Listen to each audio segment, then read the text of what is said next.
Ah, estaba, lo tiene. Hombre, yo pensé que hoy no íbamos a tener pizarra.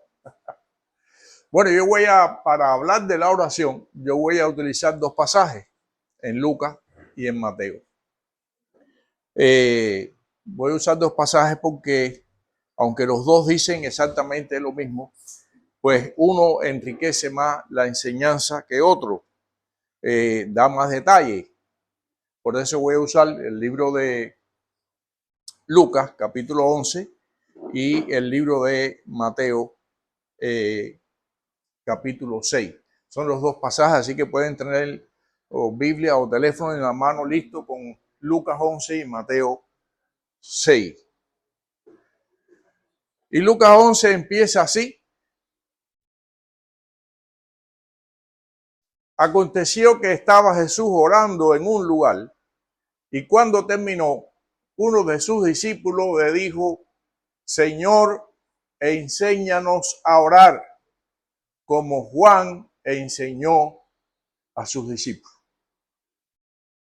¿Qué cosa es? Si cualquiera de las personas que no tienen una tradición religiosa, vamos a decirlo de alguna manera, o que no hayan tenido vínculos con algún tipo de religión, pregunta esto, pues no es nada extraño. Enséñanos a orar.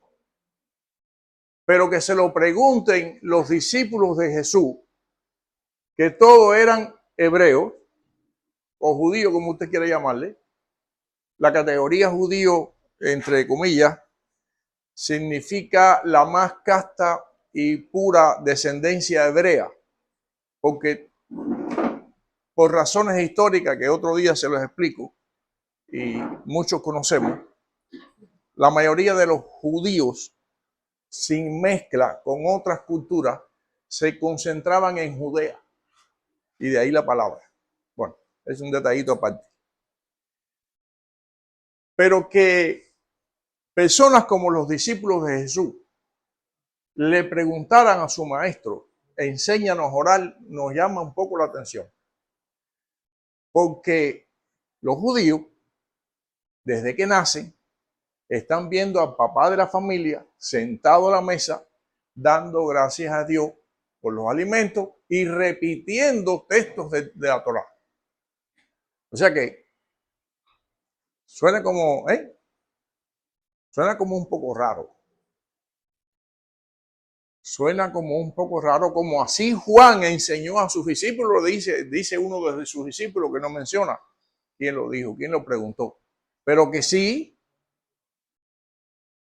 suena como personas que nacieron en una religión, como es la religión de Moisés, la Torá, el seguimiento de la ley, que por regla general oraban 3 veces al día, y por regla general la esencia de su vida es la adoración a Dios. Y de buenas a primeras Jesús escoge un grupo de discípulos, y uno de estos discípulos, me imagino que si él tuvo esta inquietud es porque el resto lo tenía. Porque también veían a su maestro con mucha frecuencia apartándose a un lado. A veces se llevaba a algunos discípulos, a veces se iba solo y se ponía a orar. Y ellos sentían una curiosidad: enséñanos a orar. Y entonces, ¿qué han estado haciendo el resto de su vida? ¿No se han preguntado eso? Porque vuelvo y les repito, si eso me lo pregunta a Carlito, me lo pregunta el hermano, o me lo pregunta Agustín, o que no haya tenido una vida de creencia, se entiende, pero personas que nacen bajo la Torá, donde 3 veces al día religiosamente los enseñan a orar y a leer pasajes de la Torá, y que de buenas a primeras se reúnen con Jesús y le dice: maestro, enséñanos a orar. Está curioso eso. Y realmente nosotros tenemos que aprender a orar. Ese es el ejercicio. Recuerdan que la semana pasada hablamos de la coraza de Dios, la vestidura, la armadura de Dios, todo lo que debe tener un cristiano para enfrentar la pelea que ya hemos estado hablando. la verdad, la justicia, la fe, el escudo, la salvación y la espada del Espíritu, que es la palabra de Dios. Hemos estado viendo esas cosas. Pero los soldados requieren un entrenamiento. Les voy a decir, yo fui militar. Robert también. Yo lo sé. Robert también fue militar. Pero yo fui militar obligado, es otra cosa. Porque todos aquí, la mayoría, venimos de un país donde el servicio a las Fuerzas Armadas es obligatorio. Servicio militar obligatorio. Entonces, ahí, el que se quiera escapar tiene que coger 5 años de prisión. Y no es fácil. No es fácil. Entonces yo lo acepté. Y aunque nunca entramos en guerra, a pesar de que en el tiempo que yo estuve en el servicio militar, estaba la guerra de Angola y Etiopía, en su pleno apogeo. Muchos de los que entraron conmigo tuvieron que ir a la guerra. Bueno, se suponía que era voluntario y yo me acogí a eso. Yo no quise ir. Pero lo que me llamaba la atención siendo militar es que constantemente estábamos haciendo ejercicios de guerra. ¿Y esto para qué? ¿Para qué será esto? ¿Nunca fuiste a servicio? Sí. ¿Y por qué tenemos que estar los militares que no están en guerra, están haciendo ejercicio? ¿Por qué usted cree, hermano? Era la doctrina que nos pusieron en la cabeza por... No, pero ¿por qué los militares? ¿Por qué los militares tienen que hacer? Tienen que prepararse. ¿Para qué prepararse? Para lo que van a ejercitar. Para lo que se supone que vaya a ejercitar. Bueno, el ejército de Dios tiene que prepararse para una guerra que no se supone, una guerra que es real, y esta es parte de la preparación del ejército de Dios, la oración, y otro día vamos a hablar del ayuno.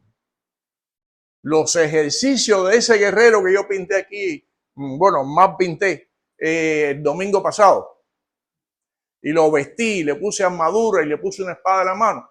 Esa vestidura, ya eres un soldado, ya estás vestido, pero ahora tienes que ejercitarte. Y el ejercicio del creyente, entre otros, es la oración y el ayuno. Ese es el ejercicio. Entonces estos discípulos que ven a Jesús, que constantemente estaba buscando de Dios en oración, muchas veces aparte, muchas veces acompañado, se le acercaron y le dijeron, enséñanos a orar. Y ese es lo que nosotros pretendemos en esta mañana aquí, decirle qué es la oración. Dice ella, vamos aquí, ¿verdad? Aconteció que estaba Jesús orando en un lugar y cuando terminó, uno de sus discípulos le dijo, Señor, enséñanos a orar, como también Juan enseñó a sus discípulos. Y él les dijo, cuando oréis, decid, Padre nuestro que estás en los cielos, santificado sea tu nombre, venga aquí tu reino, hágase tu voluntad, así en el cielo como también en la tierra. El pan nuestro de cada día, dánoslos hoy y perdona nuestros pecados, porque también nosotros perdonamos a todos los que nos deben. Y no nos metas en tentación, mas líbranos del mal. Pero ahora yo voy a enseñar lo que dice el Evangelio de Mateo. La misma oración, pero en el libro, según Mateo capítulo 6, del 5 al 15. ¿Y por qué los dos? Si dicen lo mismo, pero vamos a ver aquí qué punto más interesante. Y cuando ores, no sea como los hipócritas, porque ellos aman orar en pie en la sinagoga y en las esquinas de las calles para ser vistos de los hombres. De cierto os digo que ya tienen su recompensa. Mas tú cuando ores, entra a tu aposento y cerrada la puerta, ora a tu Padre que está en secreto, y tu Padre que te ve en secreto te recompensará en público.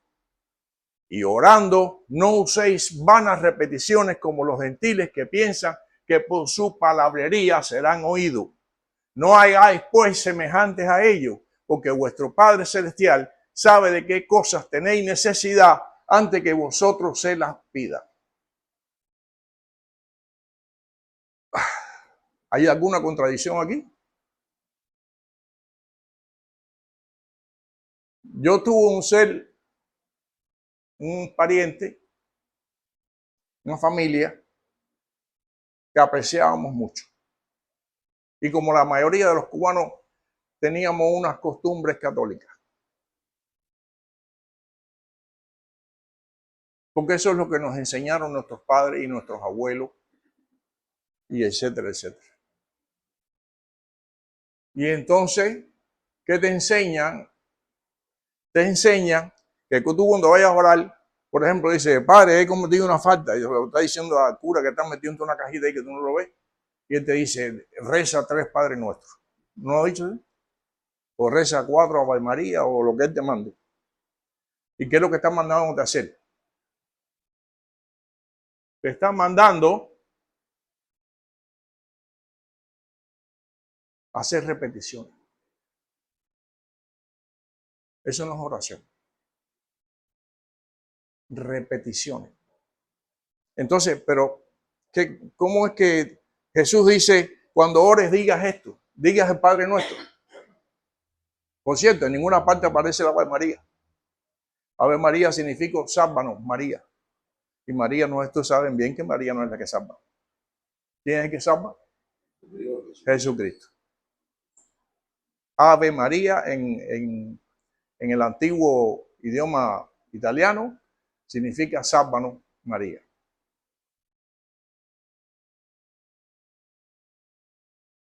¿Y por qué entonces Jesús dice, cuando oréis digas así, Padre nuestro que está? Jesús no nos está diciendo que hagamos repeticiones, porque la Biblia no tiene contradicciones. Y entiendas esto. Si en Lucas nos está diciendo que digamos el Padre nuestro, Mateo nos está diciendo que no hagamos como los hipócritas, que les gusta pararse en público. Ahora vamos a hacer una oración y yo me levanto aquí y uy, todo el mundo dice, uy, qué joder, como ora ese hermano. ¿Sí? Porque si lo que yo quiero es que me vean, la recompensa de mi oración ya está. ¿Cuál es la recompensa? Que me vean. Pero de Dios no va a venir ninguna. Entonces, Mateo dice, cuando tú vayas a orar, entra a tu aposento o tu cuarto y allí en secreto, órale a Dios para que Él en secreto, que te está viendo, te pueda, ¿qué? Recompensar.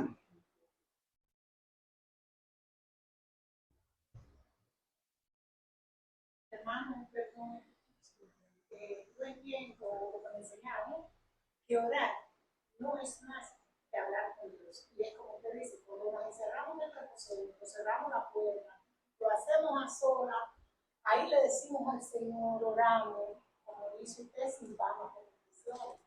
Oramos y el Señor nos escucha, nos concede las peticiones de nuestro corazón. ¿Usted había visto lo que yo escribí de la clase? ¿Usted lo vio? No, esto que está aquí, sí que yo no he enseñado todavía.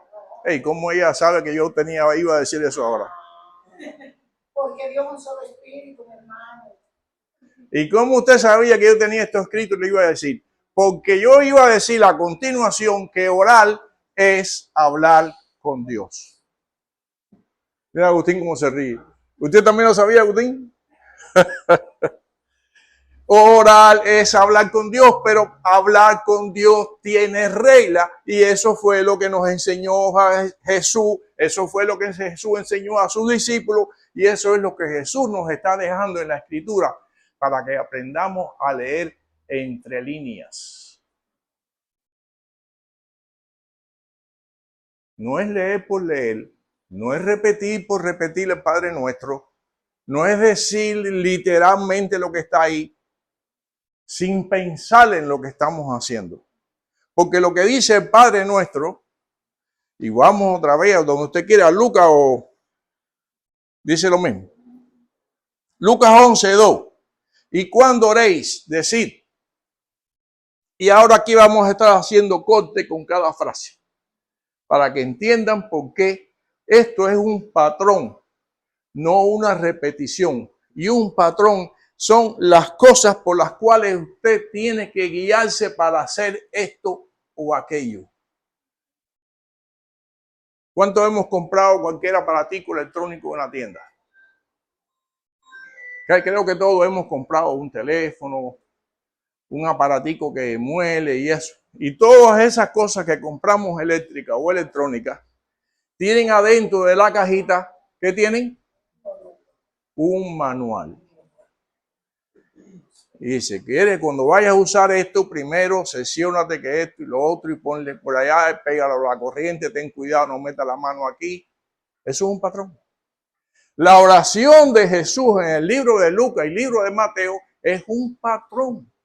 No es exactamente que tú tengas que repetirlo literalmente.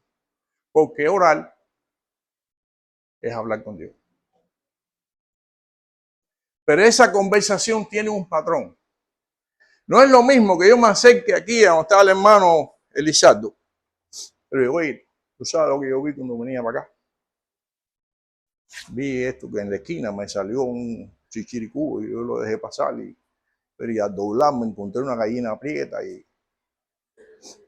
Pero yo estoy hablando con el hermano Elizardo. Elizardo es un ser humano igual que yo. Yo no tengo que tener, excepto el patrón de respeto entre hermanos, no tengo que tener muchos requisitos para hablar con Robert o para hablar con Carlito. Yo no requiero de tanta, requiere la educación formal normal. Hermano, ¿cómo está? ¿Cómo pasó la semana? Saludamos. Oye, tú sabes lo que me encontré, esto y lo otro. Eso es hablar, conversar, hacer una historia del trabajo de lo que tú te encontraste. Pero cuando se trata de la oración a Dios, no estamos hablando con cualquiera. Estamos hablando con una potestad superior, con el Dios que hizo los cielos y la tierra y nos hizo a nosotros y que ha estado desde el principio de la humanidad detrás de cada uno de nosotros, procurando que nosotros andemos bien. Los voy a llevar a otro plano, otro ejemplo, para que me vayan entendiendo. Imagínate que Carlito sea invitado a la corte de Inglaterra. ¿Tú nunca has ido? Bueno, yo te voy a dar un tour ahora imaginario. Te invitaron a la corte de Inglaterra. Y él va a ir a ver al rey y a la reina. Ahora no vamos a ir tan lejos, vamos a España más cerca. También hay rey y reina. Vamos a quedarnos en Inglaterra porque la de España es un poco rebalosa. Mira, vamos a ir a Inglaterra. Ya estás invitado, ya tienes el pasaje, tienes los días del hotel. ¿Puedes ir así como tú estás ahora? ¿Eh? Y detrás. No, primero tienes que vestirte bien, eso es un problema de respeto.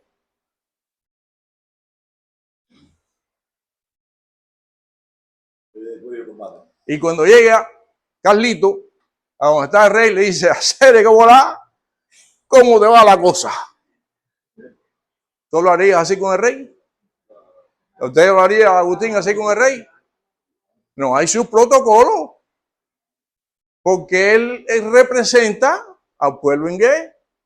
Bueno, al que nosotros le oramos representa al mundo, porque él lo hizo y nos representa a nosotros. Y es el que nos puede ayudar, es el que nos ha salvado y es el que nos suple todas las cosas que nosotros necesitamos. Por lo tanto, más que el rey de Inglaterra o de España o de cualquier rey, estamos hablando al Dios de todo lo que se ha sido creado, al Altísimo, con tanta reverencia y tanto respeto que aún los hebreos que practican la Torá no mencionan el nombre de Dios porque ellos creen que su boca es sucia y por lo tanto no le pueden mencionar. No le dicen Yahvé, que es el nombre conocido en hebreo como Dios. le dicen Adonai, Elohim, el Señor, mi Dios. Le dicen calificativos que les pegan a Dios, pero no mencionan su nombre porque ellos no se creen dignos de mencionar el nombre de Dios. Qué bonito, ¿eh? Qué respeto. Entonces, orarle a Dios tiene reglas. Tiene reglas. Tiene formas de dirigirte a Él. No tienes que repetir literalmente, pero sí tiene forma y tiene reglas. Aquí dice la palabra. Lucas. Verso 2. 11:2. Y cuando oréis, decir así: Padre nuestro que estás en los cielos. El Señor le está reconociendo que el que está en los cielos, acuérdense que aquí está Jesús con sus discípulos, pero el que está en los cielos es el Padre nuestro. O sea, no nos estamos dirigiendo a los dioses que los hombres han inventado, que tienen nombres a veces muy cómicos.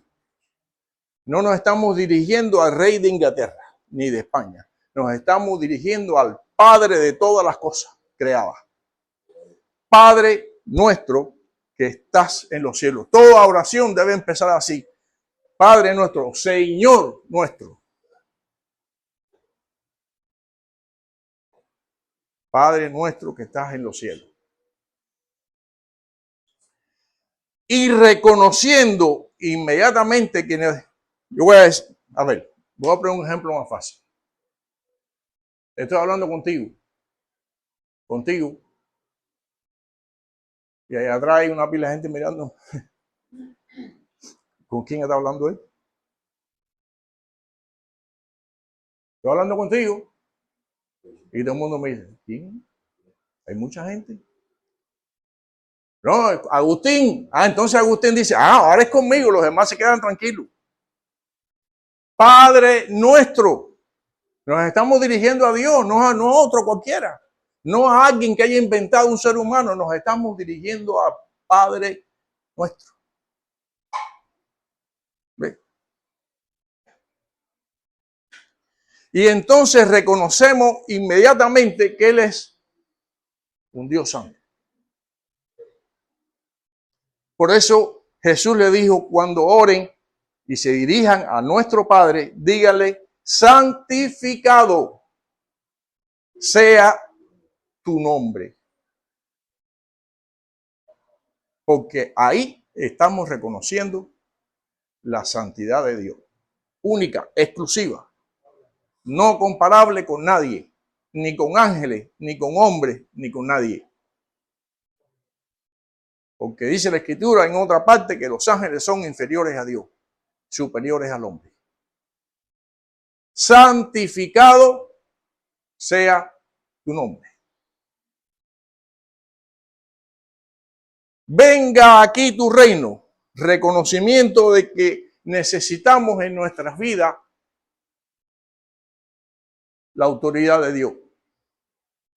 Carlito, te voy a llevar otra vez a Inglaterra. Tú has viajado hoy como loco. No, eso no se acaba hoy. Eso no se acaba hoy. Una vez que tú pases de la cerca del palacio para adentro, eso pertenece al reino del rey Carlos. Carlos. El orejón, fíjese. Una vez que tú entres por la cerca para adentro, ¿dónde tú estás? En los atrios del reinado de Carlos. Entonces ya tú no estás en la calle donde están todos los turistas, tú estás en los atrios del palacio. Entonces cuando tú estás orándole a Dios, reconociendo su santidad, venga aquí tu reino, o sea que tu reino esté a mi alrededor, y eso es posible. Tu reino, tus atrios, venga a mí. El dominio, dentro de ese dominio no puede entrar el que quisiera, sino al que Dios quiera, a través de Jesucristo. No entra el maligno en los atrios de Dios no entra el maligno.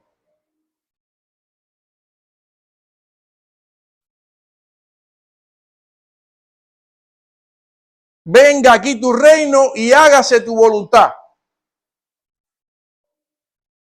Hágase tu voluntad.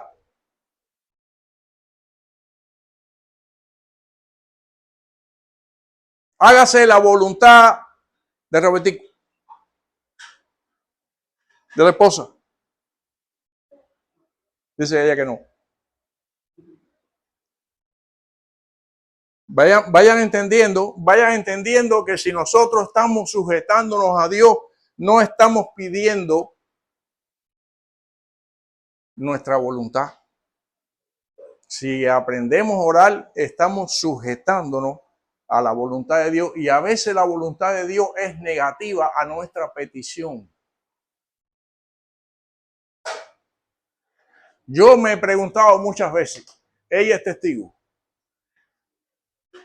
¿por qué yo no vine cuando joven a este país? ¿Por qué perdí tanto tiempo?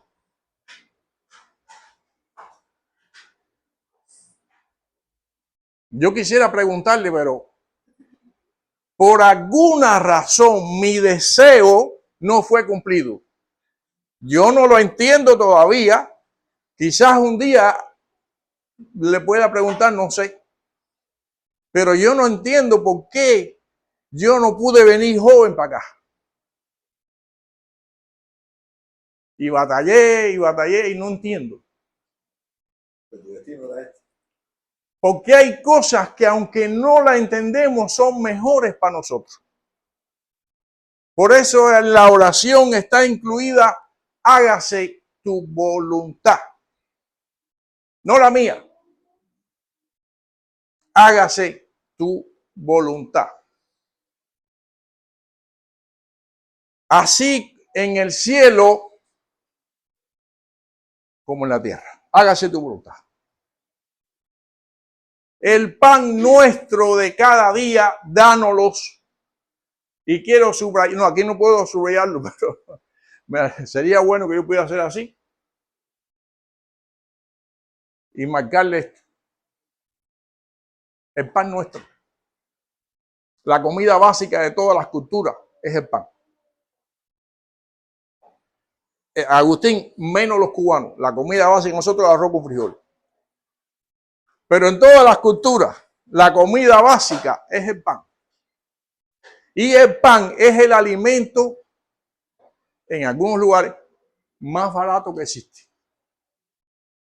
A lo mejor usted no tenga dinero para comprar un pedazo de puerco, pero va a la panadería y con muy poco dinero compra pan. ¿Cierto? Y eso pasa en todas partes del mundo. Entonces, ¿qué nos está enseñando Jesús? Jesús nos está enseñando que lo más barato y lo más fácil que cualquier ser humano pueda conseguir, debe pedírselo a Dios. Dice, el pan nuestro de cada día, dánoslo. No dice, el pan nuestro, permítame que yo con mis manos y mi sudor, como está ordenado, yo me gane la comida. No. La sujeción a Dios es hasta en lo más mínimo y lo más fácil. Por eso Jesús nos está enseñando que el pan nuestro de cada día, dámelo. No es lo mismo esa expresión que decir, permítame que yo hoy me gane tanto y más cuanto yo pueda comprar esto y aquello. No. Todo lo que sea, lo más mínimo, lo más insignificativo, lo más barato, lo más sencillo. Señor, dámelo. Lo que tú me des, yo estaré agradecido. Es un patrón, no es una repetición. Y perdona nuestros pecados, muy importante, que cada día reconozcamos que tenemos falta, y perdona nuestros pecados, porque también nosotros, aquí hay dos cosas, porque también nosotros perdonamos a nuestros deudores. Señor, perdona mis pecados, perdona, pero mira este hombre lo que me está haciendo. Yo, a él no lo perdone. Eso es lo que está enseñando Jesús. Perdona a los que nos deben. Yo tuve por muchos años un pecado de vamos a decirle, de soberbia. Cogía mucha, ¿cómo decimos nosotros? Cogía mucho furor, mucha ira cuando yo veía en mi país cierta injusticia. Y eso me molestaba. Y yo siempre en mi lucha de oración, Señor, quítame esto. Yo no puedo tener la paz tuya si yo estoy con esta lucha, porque eso no depende de mis manos. Las injusticias que se cometen en el mundo dependen de sus manos. Entonces no podemos vivir con esa lucha y con esa carga. ¿Molesta? Sí, pero no está en nuestras manos. Como nosotros perdonamos a nuestros deudores. La oración requiere que tú reconozcas que tú tienes falta, pero también te está demandando que tú no le tengas en cuenta. No lo tengas en cuenta.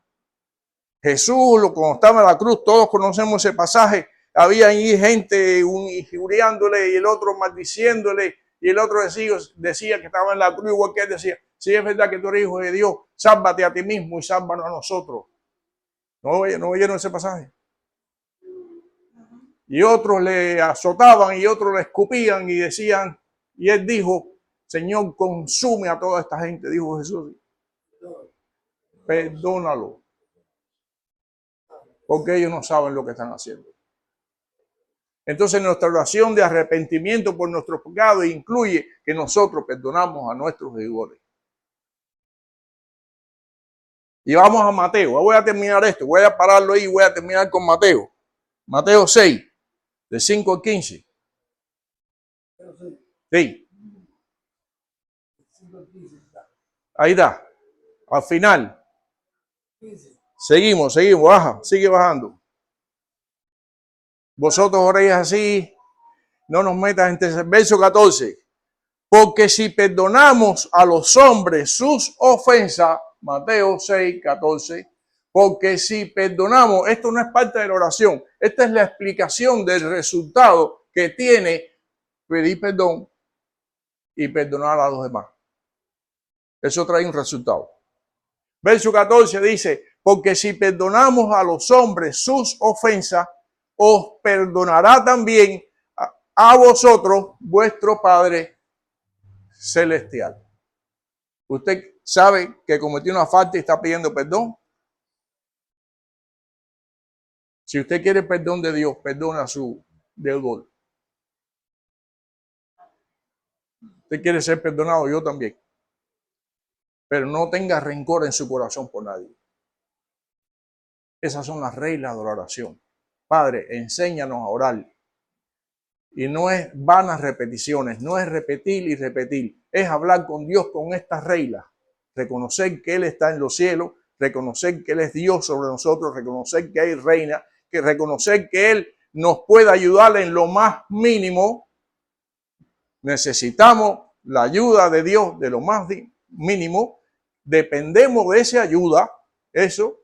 Necesitamos pedir perdón por nuestros pecados. Necesitamos nosotros perdonar a nuestros deudores para que se cumpla esto que está en el 14 que dice, porque si perdonamos a los hombres sus ofensas, Dios nos perdonará a nosotros. Hay un pasaje en el libro de Santiago. Robert, lo vas a tener ahí. Santiago 4:3. Y ya voy a terminar porque se me acabó. Se me acabó la cuerda. La cuerda era hasta las menos 20 y ya se me acabó.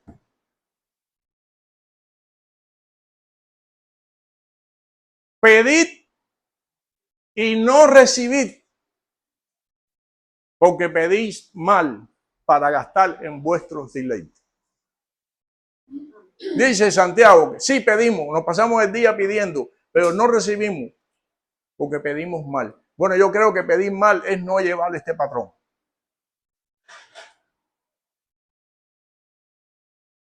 Sí, hermano. Usted ha sido perdonado, hermano.